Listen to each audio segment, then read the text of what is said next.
위선의 제국 절름발이 야곱과 야팍의 흉계, 그리고 유전되는 야만, 일 장자권의 양도. 에서는 그날도 동생 야곱을 위해 산을 탔습니다.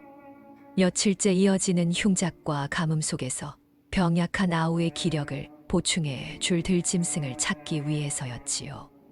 에서는 자신의 허기보다 동생의 마른 어깨를 먼저 떠올리는 인정 많은 사내였습니다. 그가 겨우 잡은 작은 짐승 한 마리를 들고 탈진에 돌아왔을 때 장막 안에는 진하고 달콤한 향취가 진동하고 있었습니다. 야팍은 야곱의 귓가에 속삭였습니다. 형의 허기는 너에게 기회다. 동정심, 형제의 따위는 개나 줘라. 형제를 위해 애쓰면서 저 자신은 돌아보지 않는 바보에게 가업을 맡길 수는 없지 않느냐? 에서는 사냥한 짐승을 야곱에게 던져주면서 말했습니다. 야곱아, 사냥하느라 뛰어다녔더니 배가 고프구나. 어서 팥죽을 다오. 지친 형에게 야곱은 비열하게 웃으며 말했습니다. 장자권을 내게 파세요. 그럼 이 죽을 드리죠. 에서는 헛웃음을 지었습니다. 동생이 농담을 하는 것이라고 생각했습니다. 그게 그렇게 부러웠냐? 그래, 네가 장자해라. 그런데 내가 사냥한 고기를 염치 없이 처먹으면서 죽 한 그릇을 내게 팔려 하다니 실망이구나. 에서는 사람들 사이에서 협잡에 시달리는 것보다 사냥을 하는 것을 더 좋아해서 어차피 집안일을 야곱에게 맡기고 싶었습니다. 그러나 동생이 모든 가업과 재산을 노린다고는 생각지 않았습니다. 야곱은 죽을 먹는 형을 보며 승리감에 도취했습니다. 하지만 천성이 비열한 그는 미처 생각하지 못했습니다. 그는 형의 권리를 훔치기만 한 것이 아니라 자신을 진심으로 아끼던 유일한 혈육의 마음까지 난도질했다는 사실을요. 이 염소 털의 가면그 이삭의 눈은 이미 세상의 빛을 잃었습니다. 그는 죽음이 다가오는 것을 느끼며 가업과 종족의 수장의 지위를 물려줄 때가 되었다고 생각했습니다. 묵묵히 곁을 지켰던 맏아들 에서를 불렀습니다. 내 아들아, 가서 사냥을 해오너라. 내가 너를 마음껏 축복하고 싶구나. 이삭의 목소리에는 투박한 아들에 대한 깊은 신뢰와 애정이 담겨 있었습니다. 그러나 장막 뒤편 야팍의 그림자가 리브가의 심장을 차갑게 옥죄었습니다. 야팍은 그녀의 불안을 먹고 자라났습니다. 에서가 축복을 받으면 내가 아끼는 야곱은 평생 그의 발밑에서 기어 다닐 것이다. 눈먼 노인을 속이는 것은 죄가 아니라 지혜다. 리브가는 야팍의 속삭임에 홀린 듯 야곱을 불러들였습니다. 그녀는 염소 새끼를 잡아 요리를 만들고 에서의 옷을 야곱에게 입혔습니다. 그리고 손과 목에 염소 가죽을 붙였습니다. 그것은 단순한 변장이 아니라 인간이기를 포기하고 짐승의 가죽을 뒤집어 쓰는 배신과 야만의 의식이었습니다. 야곱은 아버지가 있는 어두운 장막 안으로 발소리를 죽이며 들어갔습니다. 이삭은 의심스러웠습니다. 목소리는 야곱인데 손은 에서로구나. 노인은 떨리는 손으로 아들의 팔을 더듬었습니다. 매끄러운 피부 대신 거친 염소 털이 만져지자 이삭은 자신의 감각보다 아들을 향한 믿음을 선택했습니다. 이삭은 에서에게 가야 할 축복을 야곱의 머리 위에 쏟았습니다. 그것은 야곱이 평생을 갈구했던 권력이었지만 동시에 아버지를 기만한 자라는 낙인이었습니다.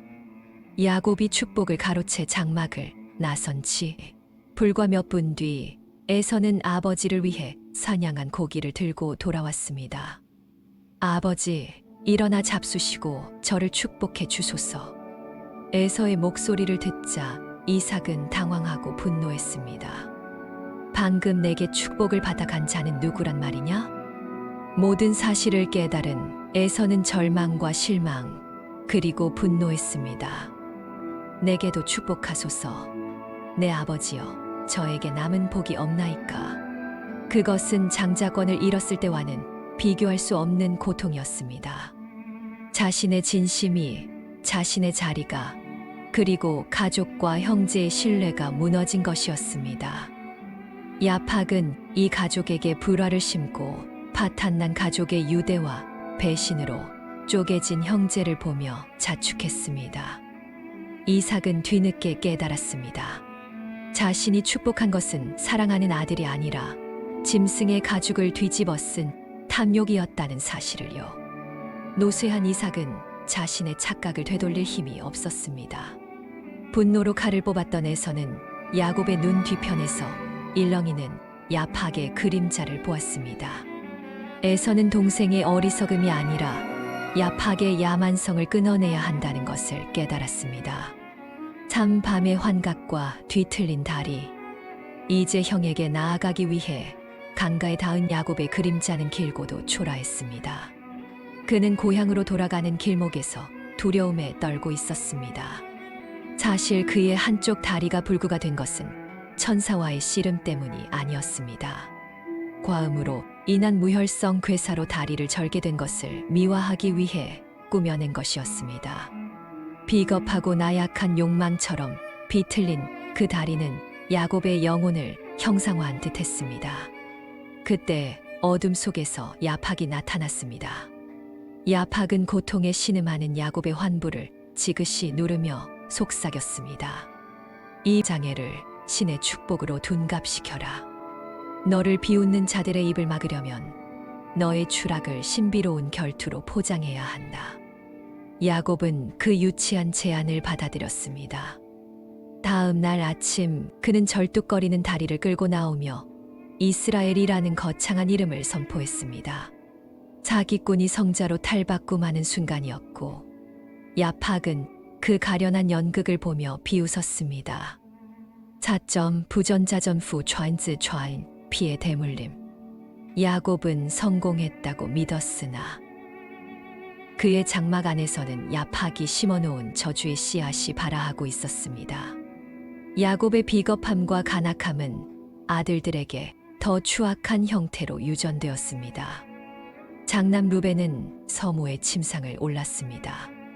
자신보다 나약한 사람은 아버지라도 마음껏 비웃어도 된다는 아버지의 가르침을 잘 배운 듯 했습니다.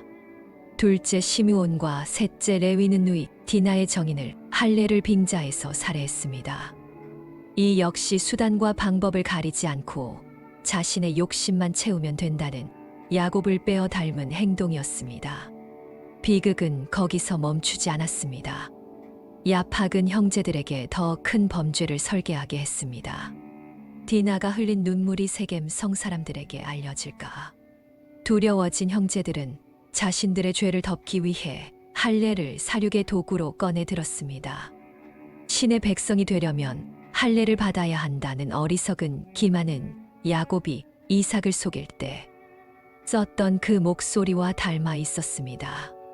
세겜의 남자들이 고통에 몸부림칠 때 야곱의 아들들은 그들의 목을 베었습니다. 신성이라는 이름 아래 자행된 가장 비열한 학살이었습니다. 아담의 교회인자 여러분, 야팍의 장난질에 속지 마십시오. 야곱의 연대기는 들키지 않은 범죄자들, 특히 권력을 훔치는데 성공한 자들의 역사 왜곡과 속임수의 전형입니다. 결국 배신과 속임수로 권력을 훔치고 그것을 지혜와 믿음으로 미화했습니다. 야팍이 이 가문을 선택한 이유는 분명합니다. 악인보다 더 파괴적인 존재는 자신이 선하다고 믿는 위선자이기 때문입니다. 결국 이스라엘이라는 이름 아래 모인 자들은 형제의 호의를 이용하여 자신의 욕심을 채운 야곱의 후예들일 뿐입니다. 할례의 칼날이 세겜의 심장을 찌를 때 하늘에서 들려온 것은 자비로운 신의 음성이 아니라 야팍의 야만의 웃음소리였습니다. 선택되었다고 자위하는 이들의 뿌리는 동생을 아끼던 형을 기만하고 아버지를 속이고 이웃을 살해한 거짓과 야만의 전통일 뿐입니다. 온갖 못된 짓을 하고도 신의 이름으로 정당화하는 속임수를 경계해